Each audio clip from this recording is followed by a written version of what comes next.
Welcome to Spotlight on St. John's. I'm your host, Brian Brown.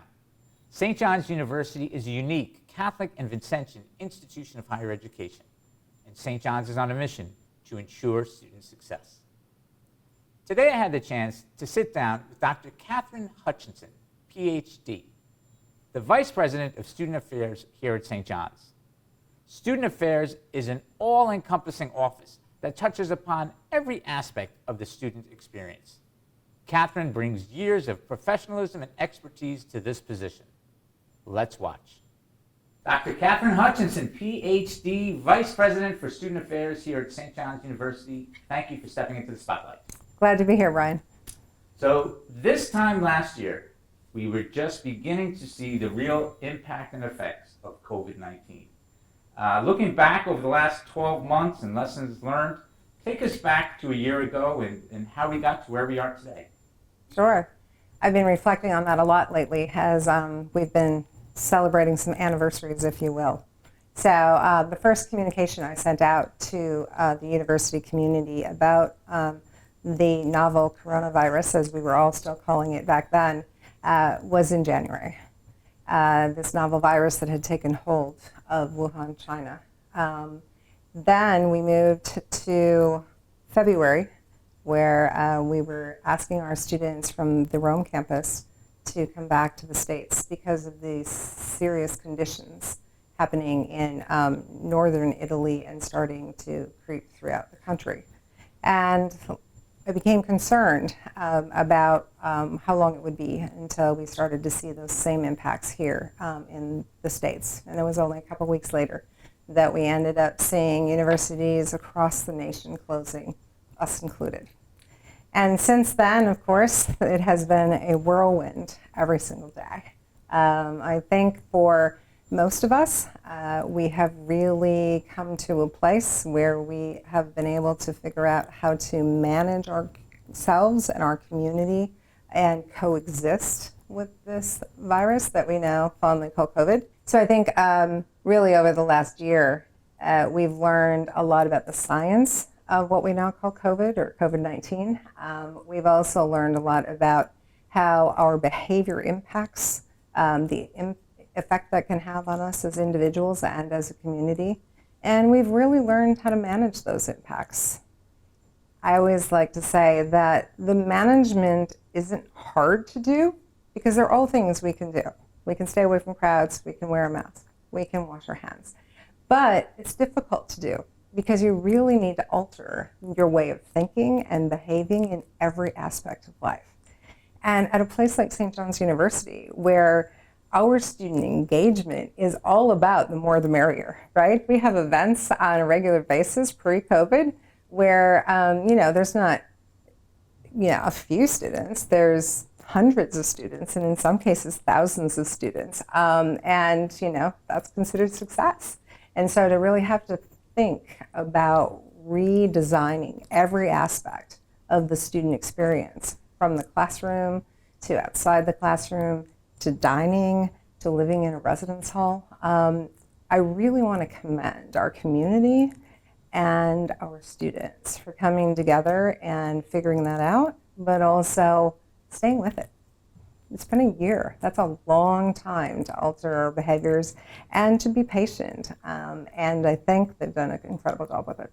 I would agree. And looking back, and it's always easier now, with the Monday morning quarterback it, but that was a tumultuous time. There were long days and nights. There was kind of, this information flow of sharing information from the city, from the state, from the federal government. And having been part of many of those conversations, you forget just the broad reach of this because it was touching every department here at the university, every aspect, global, local. And for a long time here, Queens County was really the epicenter of the virus. So could you just speak to, I guess, some of the big picture experiences and how you kind of became a go-to person for your counterparts around the country who maybe weren't quite dealing with it as we were here at St. John's?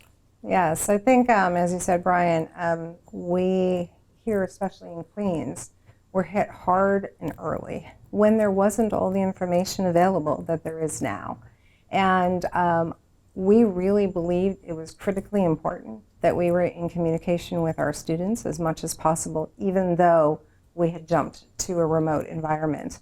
And so many of our students were experiencing the impact of COVID personally, with family members being ill, being hospitalized, and unfortunately passing away. In addition, the financial impact to so many of our families was devastating. And so being able to have a method for those students to be in connection with us and for us to offer support. And so we very quickly put into place our outreach program, and that was really providing an opportunity for students just to shoot an email or fill out a quick, like literally 3-question form, letting us know when, why, and what we can help with, and really trying to assist them in knowing that we can guide them through what are the rules for quarantine and isolation. What do those two things mean? You know, we all act like everybody knows that from, birth. That's not the way this was. And what are the guidelines with New York State? I really felt that because of the guidelines across the nation with the CDC, New York State and New York City were changing on a weekly and sometimes daily basis, that not everybody knows where to get that information. And I believe that it was our role as an institution in the epicenter of what was happening to send that out to our families, to send that out to our students who could help their communities by spreading that information and knowing what to do next. I also thought that it was incredibly important that students could access us on a regular basis. And so, our WebEx rooms were open, the phones were being, responded to as quickly as possible, including nights and weekends. And we were receiving referrals from across campus. And that was incredibly important because we looked at every single one of those and determined the best person to reach out to assist that student now, whether it was needing questions answered about COVID, whether it was, I don't have the proper technology and I can't log into my class, whether it was just pure fear and anxiety, and so can we support you in that? I need an airline ticket home. I mean, your office was dealing with embassies, dealing with visas, dealing with a host of issues, and probably stuff you never thought you'd be dealing with in a once in 100-year pandemic. Absolutely, and I think those are the things that folks don't really think about. But not only were we bringing students home from overseas, we have many international students who were trying to return home. And we knew it was a race against time because borders were starting to close. Parents were nervous. Students had never obviously experienced any of this, and in some cases had never even purchased their own airline ticket. And so we were trying to get folks to the airport and on those airplanes as quickly as possible. And in many cases, we purchased those tickets for them because either they did not have the resources available to them, or there was some other barrier. And so we were fairly fortunate that we were able to get a good portion of our students home relatively quickly. We did have students that spent a lot of time with us, and so throughout the spring and well into the summer, we had students that were on campus in one of the apartments. And, in some cases, we were buying pots and pans and, they moved from a dorm room to an apartment, and we were hosting little webinars on, how to cook. So, especially for a couple of our freshmen who had never lived on their own, and all of a sudden, here you are. So it was quite an experience, and I really have to give incredible credit to our team and to the care and their willingness to guide in absolutely everywhere, including, how to make food a little bit more enjoyable when you've never cooked before. And I want to move on from COVID. Before we do, we've seen, a gradual return to, I guess, and I want to avoid cliches like the new normal and that type of thing, but fall semester, a return to in-person teaching in classes here at St. John's. Spring semester that we're in now, even more of that.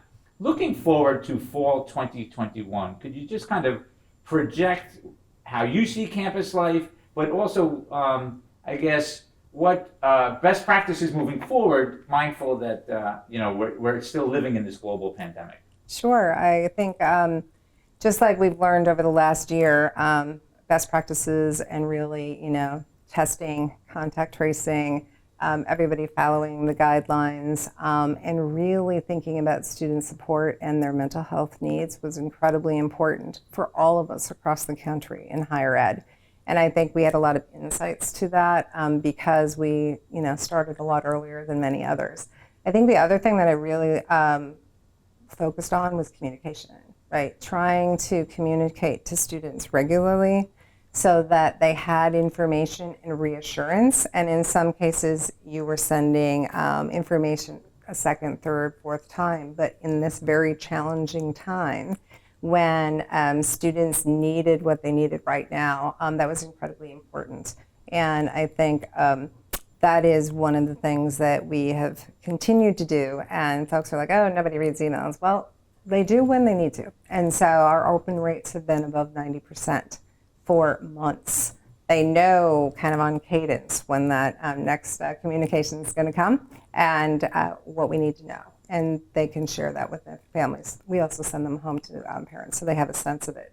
So I think communication is probably one of the biggest keys, as it is with almost everything we do in life. But particularly when you're in an experience that no one's ever had before, or well, in their lifetime, I should say, 100-year pandemic, right? That's, I think, really important. As we move forward, I think, I don't have a magical crystal ball, but I do believe we'll be in a bit of transition for quite some time. So the hope and the good news is, of course, that we have vaccines that work and work well. But it really means getting everybody vaccinated and helping people understand the vaccinations and what the pros and cons and concerns are. So I think that will be incredibly important because narrowing down all that information and presenting it in a really consumable manner. And so we actually have a group of students that are working on that now so that they can share that with their peers. Peer-to-peer education is always the best way, right? Excellent. Yeah. And I would agree. And the testing is so critical. And having done it here on site myself, I can attest to the seamless process. So yeah. Kudos. Thank you. Yeah, I think students are pros at testing now. They've gotten used to it. They come in, they go through the process, and they move on. It's just become a normal part of a routine. I think as we move into the upcoming months and as we think about things like orientation and move in for next year and the beginning of the school year, I do believe that we're going to continue to be testing, probably not at the same expansive rates that we are now. And that we will also, be vaccinating. And so it may be, welcome, can we swab your nose and test you? And by the way, can we give you a vaccine?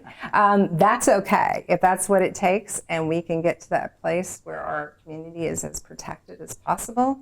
We are here to serve and we want to do that for our community. Amen. So when you're not dealing with a once-in-a-century global pandemic, you're leading the Office of Student Affairs. Could you speak to that, the role of the Office of Student Affairs? Because you really are a touch point for so much of daily life here on campus, a 24/7 campus like St. John's. Yeah. So the Division of Student Affairs has a number of different departments that are engaged in different services and activities across campus.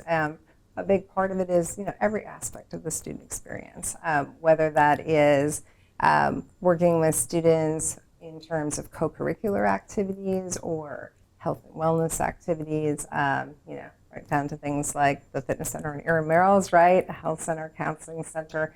It's really about creating that wraparound experience for students.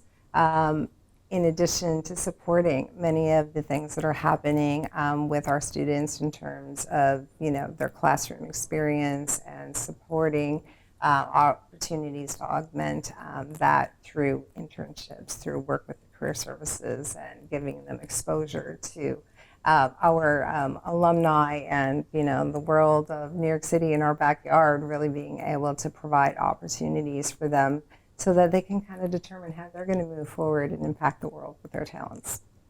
You've been around academia for almost 2 decades. What has changed, or what, things are always evolving, particularly at a college campus. What do you think has changed the most, or what excites you the most about the world that you operate in? I think one of the things that really excites me about being in this role is the opportunity to work with folks across campus and to really think about how do we integrate the student experience. Students see us as St. John's University. They don't see us as student affairs, academic affairs, athletics, right? And so how do we integrate that experience so that students can really find their home here on campus and learn how to become leaders and feel that sense of where they're going to take their gifts as they move forward and enter their chosen professions. I think the other part that I really enjoy about being on campus and in this kind of a role is that I've had a lot of opportunity to write grants and do research.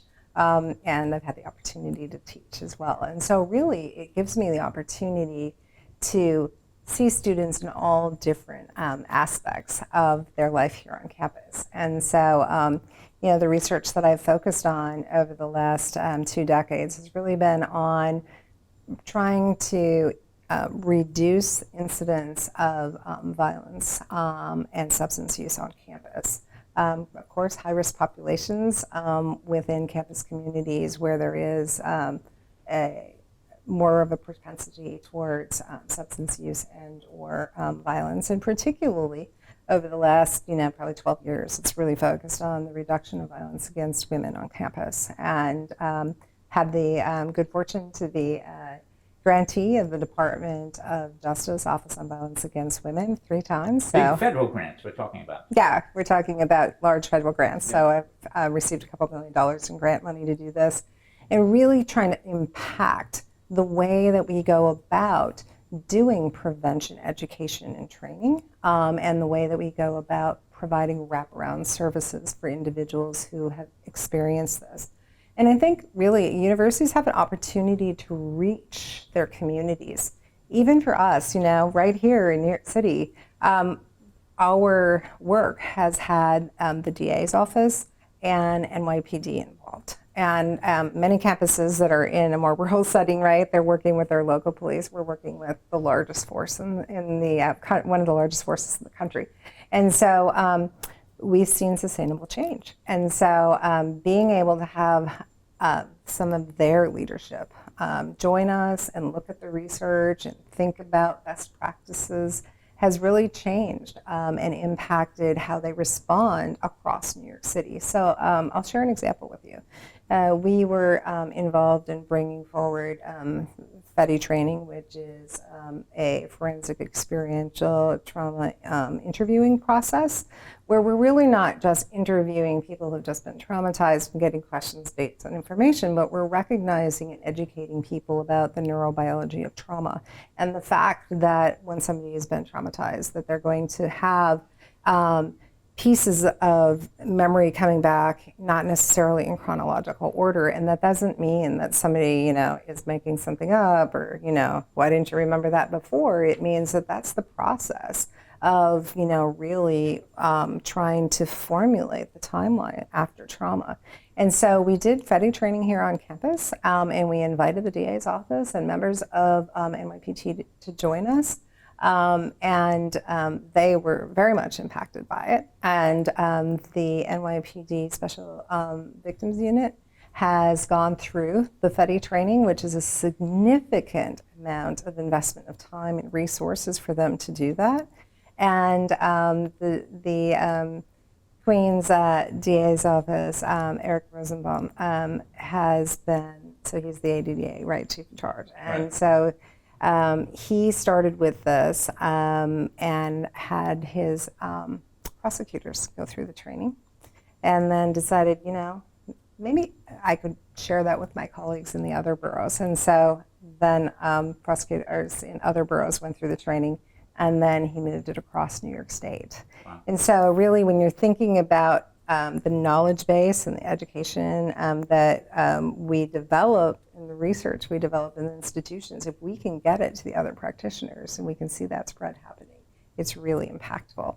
I think one of the other things we're really proud of is through the work in communications on a regular basis that now on college campuses throughout New York City, if there is an assault and they choose to have the officers involved, that they only dispatch special victims officers who've been specifically trained to interact with folks who've just experienced trauma. Wow.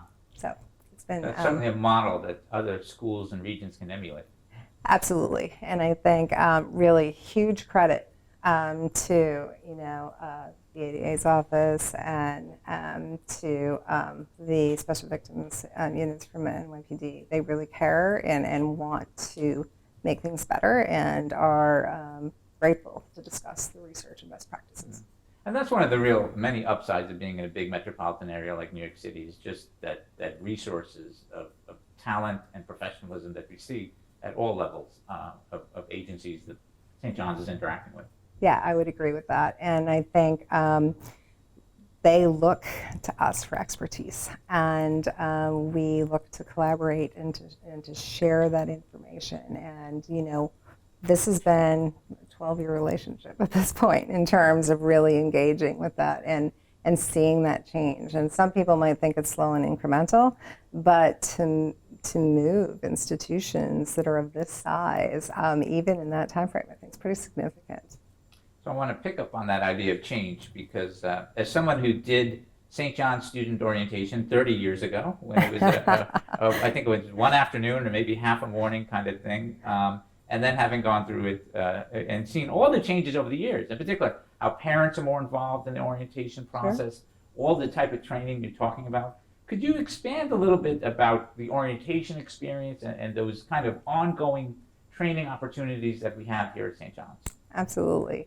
I think really orientation for me is, the start of university life, and really having students be prepared before they arrive on campus with the information that they need and with some of the connections that they need.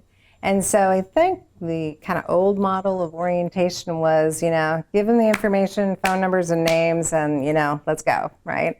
And for us, it's really coming to campus and experiencing the St. John's experience from day one. It's all about being connected.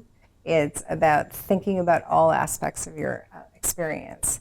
What's it going to be like academically? What's it going to be like in terms of thinking about, your own personal brand and where you think you may be heading in the career world?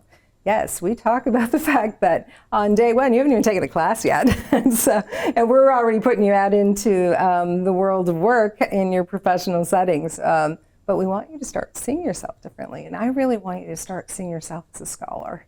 Not as, oh yeah, I'm going to college because that's the next step. No, we want to see you as a scholar in control of your own destiny and really get that mind shift to happen and have students really feel excited and, compelled to think about their extended future. Time period. I mean, it's not, a one-off kind of thing. That's right, it is. And really to get that kind of change to happen, you do need to have a little bit more time. So they do an online portion, Right. and then we do in-person portions, and we do things a little differently here. Our orientation leaders go through months of training, and they are the forefront. So they are essentially the role models of who you all can become if you decide that you're going to be an engaged student here at St. John's. And so what we really see is, when I ask every year with the new orientation leaders, how many of you decided the day of orientation you were going to do this? Most of the room raises their hand. That's a great point. Yeah. So talk about your pathway to this career in higher education. You're a licensed psychologist. I'm sure when you were growing up, you didn't dream about being a VP for student affairs at a big urban university, or perhaps you did. How did you get to where you are? Well, I'm trained as a psychologist. I'm a licensed psychologist.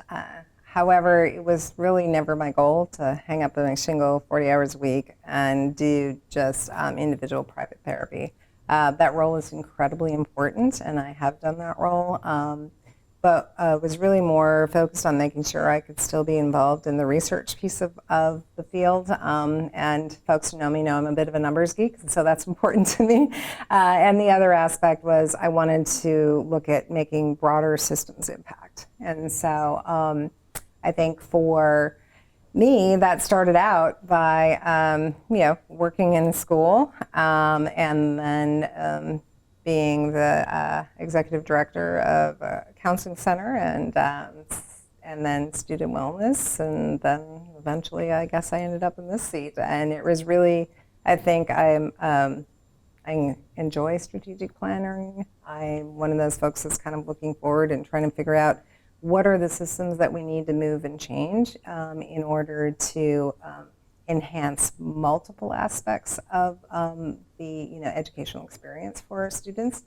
And so, I think it's not the traditional path. Most folks who are VPs of student affairs came through the residence life world. So I'm a little bit of, a lone duck in that one, but I think it's really helped think about the developmental process, and really developmental process from a cognitive, from a social, and from a personal development perspective, and then really wanting to integrate those. And again, integration is incredibly important because that's when we see transfer of learning, and one of my specialties is neuro and cognition, as you can probably hear. And so how do we do that? How do we take that experience and think about it at that level? So you have a 24/7 type of job. Yes. But when you're not connected, how do you decompress? How do you relax? What do you do for fun, or time with your family? Obviously, but when you're not doing your job, what are you doing? All right. Well, I should probably start off by giving kudos to my two sons and my husband. They know that when the phone rings at unfortunate hours, that sometimes I just have to do what I have to do, and they are extremely accommodating with that, and we talk about that. We talk about that that's just part of the process, and that whatever profession they choose, that they're going to have to embrace all aspects of that profession. And so unfortunately you get to embrace that aspect with me. So they're quite good about that. I would say when we're not on 24/7 and we're relaxing, we're sports fans. A household full of athletes. I was an athlete, my husband and my children, so we enjoy that. Particularly, college basketball. I'm not so much a pro fan; I'm more of a college fan. I'm with you. We also like to play games, lots of board games and those kinds of things. It's What kind of sports mom are you? I'm curious now. Like, are you raging and screaming on the sidelines, in the stands, or what? I am who I am, Brian. I'm usually pretty mellow, right? You can't be in this job and not be mellow. And so I love watching sports. So I love seeing my own children do well. I love seeing their teammates do well. Again, I'm a strategy person, right? So I'm the mom in the football stand that says, hey, your kid's going to get the ball. And they're like, how do you know? The other moms are looking at me like I'm a crazy person. And I'm like, how do you know? The formation, the play, they're going to hand the ball. Yours is going to get it and run. And they're like, oh, and then it happens, So, yes, I will, we draw out plays on, pieces of paper, talk about them, that kind of stuff, It's all good. Kathryn, this has been very informative. I appreciate your time. I appreciate your expertise and what you do here. I can attest to the late night emails that you respond to and text and all that. I'm right there with you. But thank you for being here. Thank you for all you do at St. John's. I really appreciate it, Brian, and this has been a pleasure. Thank you. Take care.